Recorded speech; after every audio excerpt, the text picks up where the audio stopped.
हरे कृष्णा कृष्णा कृष्णा हरे हरे, हरे राम राम राम हरे हरे। हरे कृष्णा। आप सभी भक्तों का हार्दिक स्वागत है आज की श्रीमद् भागवतम की इस कक्षा में। स्वागतम सुस्वागतम।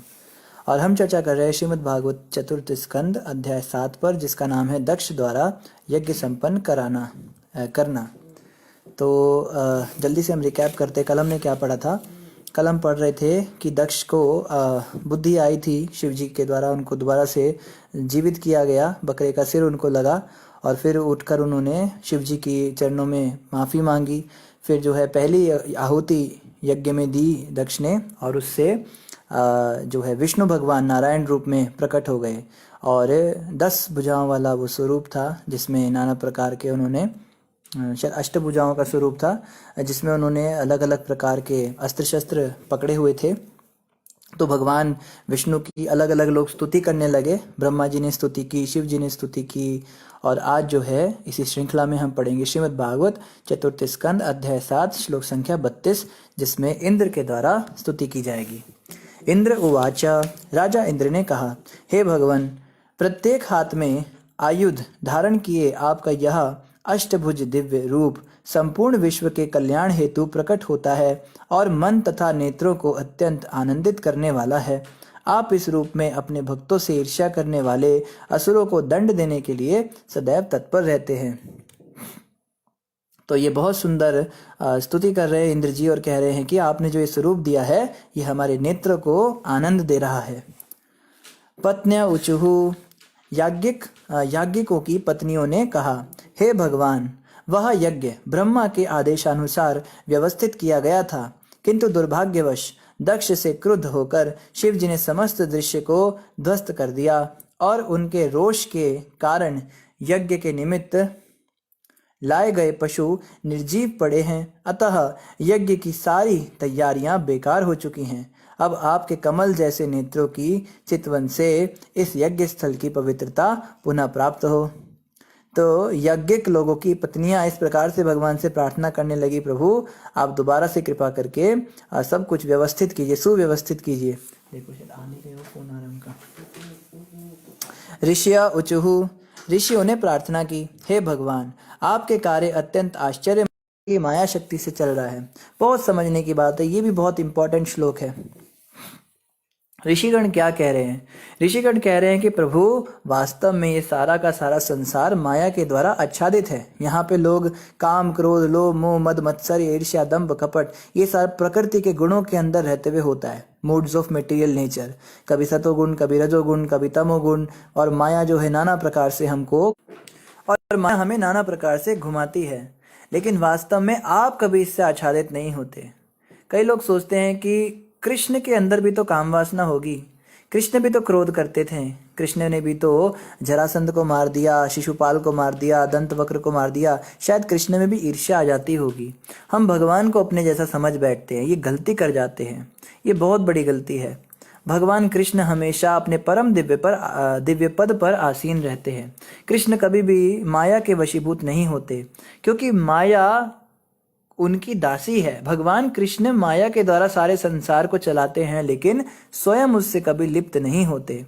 जिस प्रकार एक बड़ा अच्छा उदाहरण दिया जाता है, हम जब किसी दुकान पर सुबह सुबह एक सड़क से गुजर रहे हैं और दुकान पे गरम गरम जलेबियां निकल रही हैं और धुआं निकल रहा है और खुशबू हमारे नाक में आती है, या कोई व्यक्ति पकौड़े तल रहा है और बहुत मिर्च मसाले और बहुत बढ़िया बढ़िया उसमें मसाले डाल रहा है और बड़ी सुगंध आ रही है उसकी, या चाट पकौड़ी बन रही है, तो तुरंत हमारी मुंह में पानी आ जाता है। तो क्या यही हाल उस हलवाई का भी होता होगा? क्या उस चाट वाले का, उस पकौड़े वाले का भी यही हाल होता होगा जो उसको तल रहा है? अरे वो तो रात दिन उसी के बीच में रह रहा है, लेकिन वो उसके बीच में रहकर उससे लिप्त कभी नहीं होता, क्योंकि वो जब चाहे उसको भोग ले, उसके लिए कोई नियम थोड़ा ना है। अब हम कहें कि भाई जलेबी वाले, तूने भी तो जलेबी खाई, जब तूने जलेबी खाई तो तूने अपने आप से पैसे नहीं मांगे, हम जलेबी खा रहे तो तू हमसे क्यों पैसे मांगता है? तो जलेबी वाला कहेगा, भाई ये मेरी जलेबियां हैं, मैं जब चाहे खाऊं, ये जो नियम है ना पैसे चुकाने वाला, ये तुम्हारे लिए है। अगर तुमने इसके पैसे नहीं चुकाए तो तुम्हें दंड मिलेगा, तुमको मैं जेल में पहुंचा दूंगा। तो व्यक्ति कहेगा, है मैं जेल में बाद में जाऊंगा, पहले तू जेल में जा। मूर्ख है वो व्यक्ति। तो ये सारा संसार भगवान कृष्ण की संरचना है। ये माया, ये सब स्त्रियां, ये सब कुछ कृष्ण ने बनाया। तो कृष्ण जब चाहे जो चाहे करे, उनके ऊपर कोई नियम लागू नहीं होता। ये नियम हमारे लिए है कि हम अगर पराई स्त्री को गलत भावना से भी देखें तो हमें नरक जाना पड़ेगा। हम कहे है कृष्ण भी तो ऐसा करते, वैसा करते, रासलीला करते, दुनिया भर की बातें करते हम लोग। तो सारे संसार की स्त्रियां कृष्ण की द्वारा ही भोग्य वस्तु हैं। भगवान कृष्ण ने उनको बनाया है। सारे पुरुष इस संसार में कृष्ण के द्वारा भोगे जाने के लिए बने हैं। लेकिन हम जो हैं, हम कृष्ण से अपनी बराबरी नहीं कर सकते। हम जब कोई भी ऐसा कार्य करते हैं तो हमें पाप पुण्य लगता है, किंतु कृष्ण प्रकार सदैव इससे क्या रहते, अलग रहते हैं। तो ये जो है ऋषि लोग समझते इस बात को। और आगे कहते हैं सिद्धा उचुहु, सिद्धों ने स्तुति की, हे भगवान, हमारे मन उस हाथी के समान है जो जंगल की आग से त्रस्त होने पर नदी में प्रविष्ट होते ही सभी कष्ट भूल सकता है। उसी तरह ये हमारे मन भी आपकी दिव्य लीलाओं की अमृत नदी में निमज्जित हैं और ऐसे दिव्य आनंद में निरंतर बने रहना चाहते हैं जो परब्रह्म में तदाकार होने के सुख के समान ही है। तो सिद्ध लोग कह रहे हैं कि आपकी जो लीलाएं हैं ये मन को बड़ी आनंद देने वाली हैं और हम चाहते हैं निरंतर हम इन दिव्य लीलाओं का आनंद लेते रहें। आगे कहते हैं यजमान वाचा, दक्ष की पत्नी ने इस प्रकार प्रार्थना की। अब जो है दक्ष की पत्नी भी प्रार्थना करेगी। माता आकुति, हे भगवान, यह हमारा सौभाग्य है कि आप यज्ञ स्थल में पधारे हैं। मैं आपको सादर नमस्कार करती हूँ और आपसे प्रार्थना करती हूँ कि इस अवसर पर आप प्रसन्न हो। यह यज्ञ स्थल आपके बिना शोभा नहीं पा रहा था, जिस प्रकार की सिर के बिना धड़ शोभा नहीं पाता। तो कौन कहता है कि स्त्रियों को शास्त्रों के अंदर बड़ा नेग्लेक्ट किया गया? देखो ये पॉइंट हम बार बार क्यों मारते हैं, क्योंकि हमें समझना है हमारे दिमाग में जो घुसेड़ दिया गया है नेताओं के द्वारा कि हिंदू शास्त्रों में ऐसा होता है, वैदिक सभ्यता में स्त्रियों को दबाया जाता था। अरे यहाँ पे एक स्त्री भी प्रार्थना कर रही है, और ये तो मैंने हिंदी ट्रांसलेशन पढ़ा है। ये जो माता इन्होंने तो संस्कृत में ही प्रार्थना की है ना।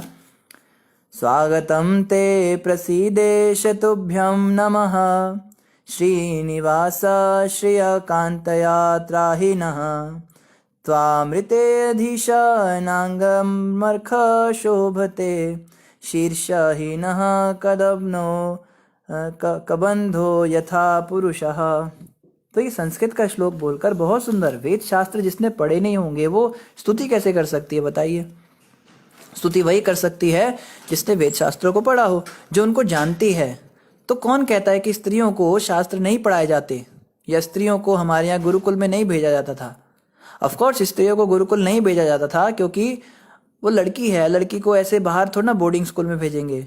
गुरुकुल का मतलब होता था किसी बीहड़ जंगल में बोर्डिंग स्कूल में भेजना। बच्चा 20 साल तक घर वापस ही नहीं आता था। आता था तो साल में कभी एक आध बार मिलने आ जाता था, पर वहीं नियम अनुशासन के साथ रहता था। तो लड़कियों को ऐसे नहीं भेज सकते थे, इसलिए स्त्रियों के लिए, लड़कियों के लिए घर पर ही होम ट्यूशन का सिस्टम होता था। घर पर अध्यापक आते थे, उनको पढ़ाने के लिए अध्यापिकाएं आती थी और उनको सब कुछ पढ़ाया जाता था। क्षत्रिय लड़कियों को तीर कमान चलाना, तलवारबाजी सब सिखाया जाता था, सेल्फ प्रोटेक्शन सब सिखाया जाता था। ब्राह्मण लड़कियों को शास्त्र वेद पढ़ाए जाते थे, क्षत्रियों को भी पढ़ाए जाते थे, जो जिस वर्ण में होता था।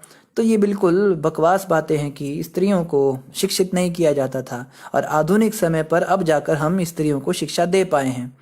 बल्कि अब जो शिक्षाएं स्त्रियों को दी जा रही हैं वो जो हैं उनके लिए सही नहीं है, क्योंकि अभी कोहेड सिस्टम हो गया है। कोहेड का मतलब होता है लड़का लड़की को साथ में बिठा के पढ़ाओ। लेकिन हमारे शास्त्र कहते हैं कि स्त्री का जो मनोवैज्ञानिक नेचर होता है, जो साइकोफिजिकल नेचर होता है, वो पुरुष के मुकाबले बिल्कुल अलग होता है। एक लड़के को हमें जिस प्रकार से ढालना है, उसके साइकोलॉजी को समझते हुए, उसकी फिजिकल नीड्स को देखते हुए उसको किस प्रकार से पढ़ाना है, वही सेम चीज़ें हम स्त्री के साथ नहीं कर सकते। एक स्त्री को बिल्कुल अलग तरीके से उसका मनोवैज्ञानिक जीवन देखते हुए, उसके बॉडीली डिमांड्स को देखते हुए उस तरह से उसको सिखाया जाता था। ये चीज़ हमारे यहाँ थी। स्त्री को जो है उसके हिसाब से पढ़ाया जाता था और पुरुषों को उनके हिसाब से। लेकिन आज क्या हो गया, खिचड़ी बना देते हैं। जैसे दाल और चावल कुकर में डालो और सीटी लगा दो तो सब खिचड़ी बन जाता है। ना दाल दाल रहती है, ना चावल चावल रहता है। तो लड़की और लड़के जब ये साथ पढ़ते हैं तो अब आधी चीज़ें जो लड़कों के लिए इतनी रेलेवेंट नहीं होती, आधी चीज़ें लड़कियों के लिए रेलेवेंट नहीं होती, तो वो दोनों ही जो है भटक जाते हैं, भटके हुए हैं। पुरुष ये नहीं जानते कि स्त्रियों के प्रति उनको कैसी आदर बुद्धि होनी चाहिए, कैसा उनका ब्रह्मचर्य होना चाहिए, किस प्रकार हर स्त्री को माताजी कहकर पुकारना चाहिए, या मन में कम से कम माँ की भावना से उनको देखना चाहिए। और स्त्री भी जो है भटक गई, उसको सतीत्व की शिक्षा नहीं दी जाती, वो पर पुरुषों को जो है गलत नज़र से ना देखे, अपने पति के प्रति समर्पित रहे, ये सब चीज़ें उसको सिखाई नहीं जाती, इसलिए दोनों ही भटक गए। और परिणाम क्या हो रहा है? परिणाम आप देख ही रहे हैं, फ्रस्ट्रेटेड। 25-30 की उम्र तक आते आते लड़के लड़की सब पूरी तरह से नशे में धुत हैं, गलत आदतों में पड़ गए। कोई ओपन रिलेशनशिप, कोई लिव इन रिलेशनशिप, कोई शादी करने के बाद वो बाहर, कोई अंदर वाली, घर वाली, बाहर वाली, क्या क्या चलता है, ये सब चीज़ें चल रही हैं। तो ये बहुत बड़ी विकृति आ गई समाज में कि हमें सिखाया जाता है कि हमारे हिंदू शास्त्र लड़कियों को गुरुकुल नहीं भेजते थे, पर आधी बात बताते, ये नहीं बताते कि लड़कियों को घरों में भी पढ़ाया जाता था और वही अच्छा था। ये आजकल का जो सिस्टम है बिल्कुल बर्बाद सिस्टम है ये। तो चलो अब क्या कर सकते हैं, अभी इसका पालन करना पड़ेगा, हम मजबूर हैं, सरकार हमारी नहीं है। इसीलिए आवश्यकता है कि हम लोग कोशिश करें कि जो डिवोटीज़ हैं अगर वो बड़े पद पर जाएं कल को, तो वो उसका यूज़ करके वापस वैदिक सभ्यता को फैलाएं, या फिर अगर किसी के पास ऐसी संभावनाएं हो कि वो बड़े नेताओं को प्रचार करें, राजनेताओं को प्रचार करें, अभिनेताओं को प्रचार करें, जो हीरो हीरोइंस हैं उनको प्रचार किया जाए, जो ये जितने ये होते हैं पॉलिटिशियंस होते हैं इनको प्रचार किया जाए, ताकि ये लोग, इनके हाथ में पावर होती है ना, इनको हम शिक्षित करके और इनके द्वारा वापस से वैदिक सभ्यता को ला सके, स्थापित कर सके। तो ये जो जो भी ऐसा कर सकता है तो अवश्य उसको ऐसा करना चाहिए। लोकपाला उचुहु, विभिन्न लोकों के लोकपालों ने इस प्रकार कहा, हे भगवान, हम अपनी प्रत्यक्ष प्रतीति पर ही विश्वास करते हैं, किंतु इस परिस्थिति में हम नहीं जानते कि हमने आपका दर्शन वास्तव में अपनी भौतिक इंद्रियों से किया है अथवा नहीं। इन इंद्रियों से तो हम दृश्य जगत को ही देख पाते हैं, किंतु आप तो 5 तत्वों के परे हैं, आप तो 6वें तत्व हैं, अतः हम आपको भौतिक जगत की सृष्टि के रूप में देख रहे हैं। तो ये लोकपाल कह रहे हैं, प्रभु हम तो 5 तत्वों से बने हुए हैं ना, अग्नि पृथ्वी जल वायु आकाश, लेकिन आप तो 6ठे तत्व के हैं, आप तो 6th एलिमेंट हैं, आप उस एलिमेंट से बने हैं जो हम समझ ही नहीं सकते उसको। तो कैसे भला हम आपको समझ पाएंगे कि सारे संसार की सृष्टि आप कैसे करते हैं। योगेश्वरः उचुहु, महान योगियों ने कहा, हे भगवान, जो लोग यह जानते हुए कि आप समस्त जीवात्माओं के परमात्मा हैं, आपको अपने से अभिन्न देखते हैं, वे निश्चित ही आपको परम प्रिय हैं। जो आपको स्वामी तथा अपने आप को दास मानकर आपकी भक्ति में अनुरक्त रहते हैं, आप उन पर परम कृपालु रहते हैं, आप कृपावश उन पर सदैव हितकारी रहते हैं। तो ये योगेश्वर बता रहे हैं, सारे योगी लोग बता रहे हैं कि आपके भक्त ही आपको सबसे ज़्यादा प्रिय हैं प्रभु, ये बात हम जानते हैं। बेशक हम योगी हैं, हम योग साधनाएं करते हैं, पर इस बात को हम ठुकरा नहीं सकते कि भक्त ही आपको सबसे अधिक प्रिय हैं। हम उन परम पुरुष को सादर नमस्कार करते हैं जिन्होंने नाना प्रकार की वस्तुएं उत्पन्न की और उन्हें भौतिक जगत के त्रिगुणों के वशीभूत कर दिया, जिससे उनकी उत्पत्ति, स्थिति तथा संहार हो सके। वे स्वयं बहिरंगा शक्ति के अधीन नहीं हैं, वे साक्षात रूप में भौतिक गुणों के विविध प्राकट्य से रहित और मिथ्या माया मोह से दूर हैं। तो ये योगी भी यही कह रहे हैं कि प्रभु हम जानते हैं कि आप माया से दूर हैं। वास्तव में ये माया हमको तो आच्छादित करती है, मगर ऐसा कोई समय नहीं आता जब आप क्रोध के वशीभूत हो जाएं, आप काम वासना के वशीभूत हो जाएं, या आप मिथ्या अहंकार या ईर्ष्या दंभ कपट के वशीभूत हो जाएं। आपका हर कार्य दिव्य है। जैसे कई लोग कहते हैं कि भगवान श्री कृष्ण ने गीता का गान करने के बाद में, ऐसे गीता में तो बहुत बड़ी बड़ी बातें करी, ऐसा है वैसा है, आत्मा परमात्मा का ज्ञान दिया, उसके बाद उन्होंने सारे के सारे रूल्स तोड़ दिए। अर्जुन को उन्होंने कपट से लोगों को मरवाया, अर्जुन के द्वारा अलग अलग राजाओं को, किसी को छल से मारा, किसी को झूठ बोल के मारा, किसी को पीछे से मारा, किसी को अचानक से मार दिया, किसी को धोखा दे के मारा। ऐसे भगवान कृष्ण ने क्यों किया? अगर कृष्ण शिष्टाचार सिखाने आए थे और कृष्ण ने गीता के अंदर सिखाया कि सबको शिष्टाचारी होना चाहिए, तो कृष्ण ऐसा क्यों कर रहे हैं? तो ये देखो यहाँ पे इसका उत्तर मिला। कृष्ण कुछ भी कर सकते हैं, कृष्ण के ऊपर इस पृथ्वी के, इस सो कॉल्ड मटेरियल यूनिवर्स के कोई भी नियम कानून लागू नहीं होते। कृष्ण के ऊपर ये कानून लागू नहीं होते क्योंकि कृष्ण ये कानून बनाने वाले हैं। अभी जैसे जेल के अंदर कोई कैदी है और उसके लिए बहुत सारे नियम बने हुए हैं, तो यहाँ नहीं बैठ सकता, वहाँ नहीं घूम सकता, इतने बजे नहीं यहाँ पे आ सकता, यही खाने में तेरे को दिया जाएगा। तो अगर मान लो जेलों में टीवी भी होते हैं आजकल, तो इतने बजे से इतने बजे ही टीवी देख सकता है। तो वो बड़ा स्ट्रिक्टली उसका पालन करता है क्योंकि वो अच्छा कैदी बन के रहना चाहता है ताकि उसको पिटाई थोड़ी कम लगे। अब मान लो उस जेल के अंदर प्राइम मिनिस्टर आ जाए उस कैदी से मिलने, आउट ऑफ कंपैशन, दया के कारण उस कैदी से मिलने आए, उसको सदुपदेश देने आए, भाई तो कैदी है तो समझ इस बात को, सुधर जा। और प्राइम मिनिस्टर कहता है मुझे थोड़ा टीवी देखने का मन है, तो वो टीवी चला लेता है, थोड़ा बैठ जाता है उस जगह पे जहाँ जाने के लिए मना किया गया है, और 2-3 और नियम तोड़ देता है। तो वो कैदी कहेगा देखो ये आदमी कैसा है, इसको इतना भी नहीं पता कि इस समय टीवी नहीं चलाना होता, इसको इतना भी नहीं पता उस जगह पे बैठना मना है, इसको ये भी नहीं पता कि इस समय पे ये नहीं किया जाता है, ये क्या कर रहा है। तो भैया, या फिर वो मोबाइल चला रहा है, मोबाइल फ़ोन पे बातें कर रहा है। तो ये नियम कैदियों के लिए हैं, ये नियम प्राइम मिनिस्टर के लिए नहीं है, क्योंकि प्राइम मिनिस्टर ने ही ये नियम बनाए हैं। तो उसी प्रकार से भगवान कृष्ण जब इस जेल रूपी संसार में आते हैं, इस दुखालय में आते हैं, तो वो यहाँ के निवासी नहीं हो जाते। मूर्ख लोग सोचते हैं कि देखो भगवान भी इस दुनिया में आ गए, वो भी हमारे जैसे हो गए।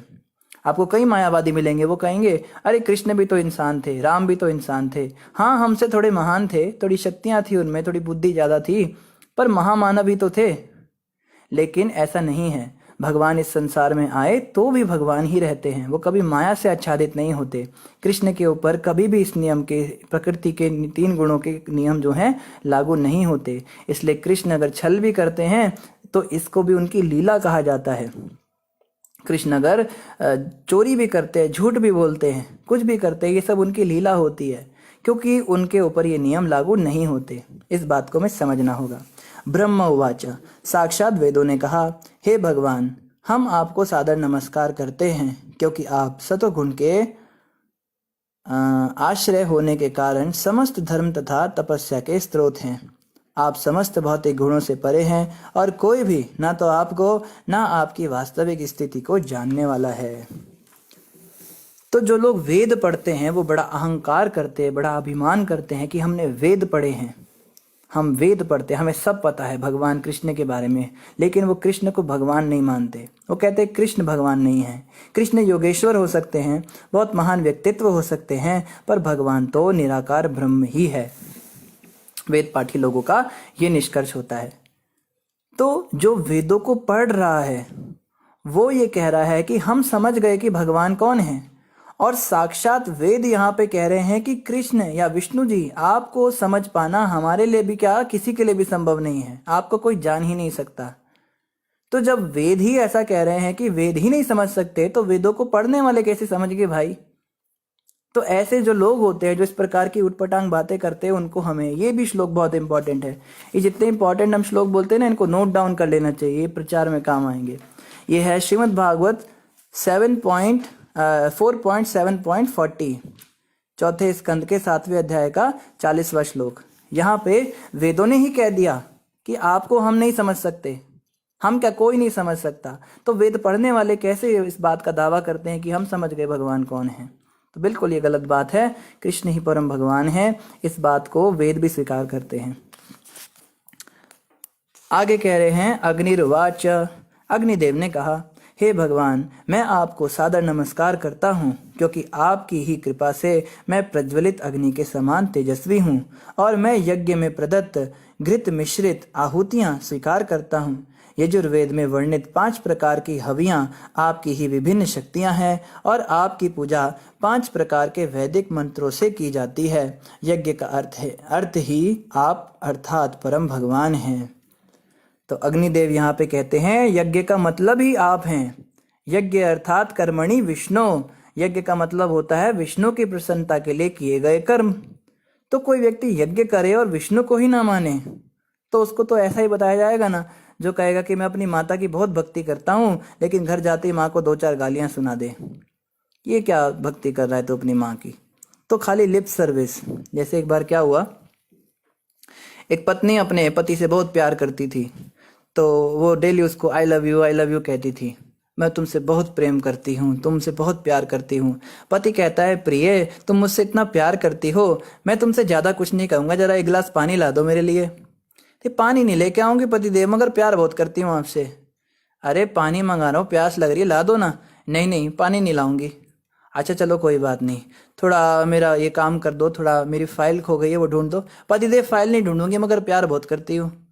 अरे मूर्ख स्त्री, तू क्या प्यार करती है, तू कम से कम मेरे लिए कुछ काम तो कर। तो काम मैं कुछ नहीं करूंगी पतिदेव, पर मैं आपसे बहुत प्यार करती हूँ। इसको कहते हैं सिंपली लिप सर्विस।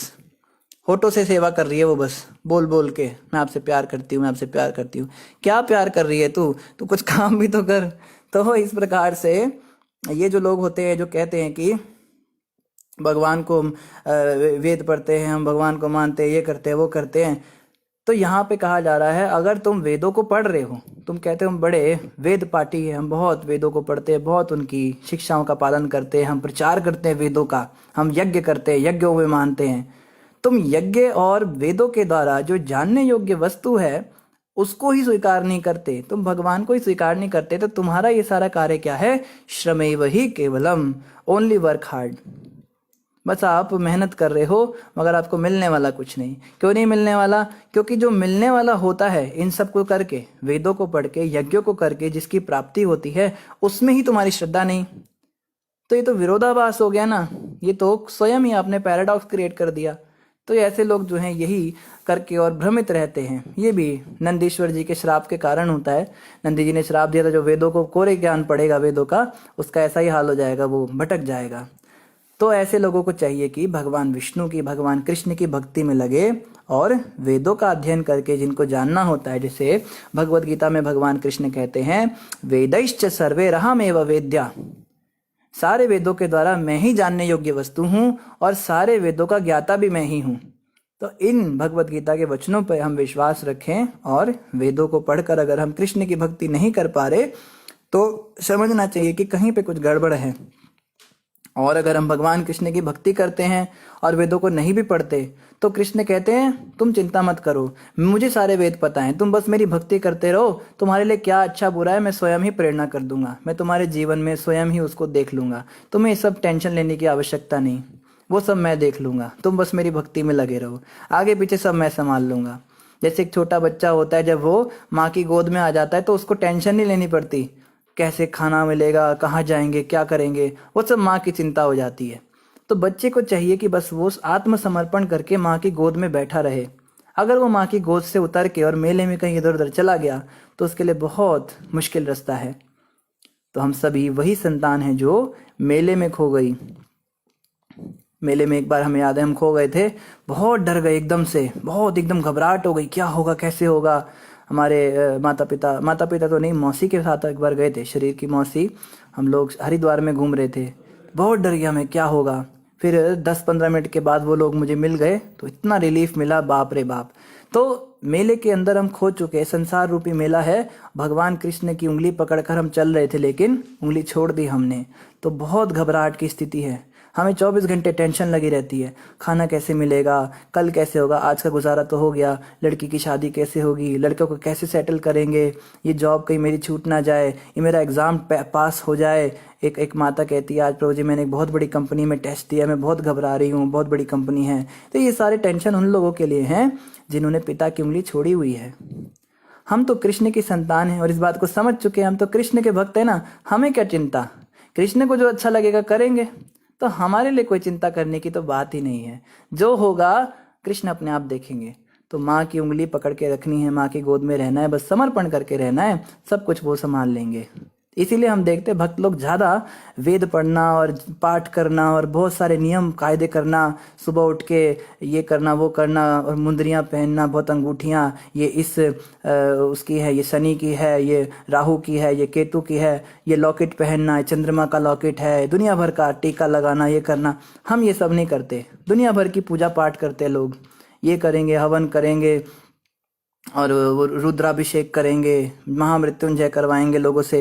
ये उनको करना पड़ता है जो इंडिपेंडेंटली स्वयं से अपनी रक्षा करना चाहते हैं, लेकिन हमारा जो रास्ता है समर्पण का रास्ता है। हम कृष्ण की संतान बनकर कृष्ण को आत्मसमर्पण करके कृष्ण के ही हाथ में अपने जीवन की डोरी सौंप देते हैं। अब भगवान तुम जानो, तुम देखो कौन सा मृत्युंजय का पाठ करना है, तुम देखो कौन सा रुद्राभिषेक कराना है, तुम देखो कौन सी अंगूठियां पहननी है। कृष्ण हम तो आपको समर्पित हैं, अब आपको जैसा ठीक लगे आप हमारे साथ वैसा ही कीजिए।